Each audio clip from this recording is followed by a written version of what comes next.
2015 Chevy Tahoe, and today I'm going to show you how to connect your phone's Bluetooth to your vehicle interface. So first you want to start the vehicle.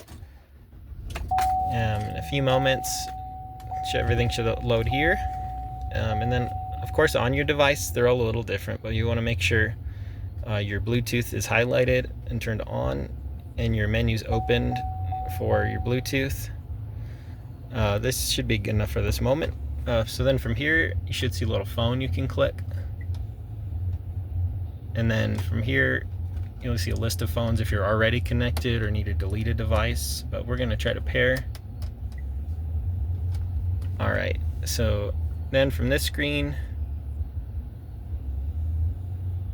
turning on, and then your phone will probably look different, but we're doing my link here, pairing. And then it's just asking you to match up, make sure the right numbers are here, which yes, and yes. That's it. You should be paired up. Now you should be able to take phone calls, listen to music, whatnot through your vehicle. Typically it'll ask if you want to connect your phone book and things like that as well. But that's it. Pretty simple process. Sometimes it takes a few tries for just how electronics go, unfortunately.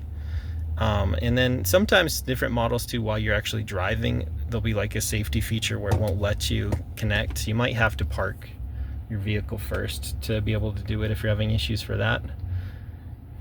And then most models, they have a limit to how many phones you can have connected to, so you might have to delete some devices first before you can connect a new device. This one isn't, but a lot of models of vehicles are limited to five devices connected at once for what it saves. But otherwise, I hope this was helpful and hope you have a wonderful day.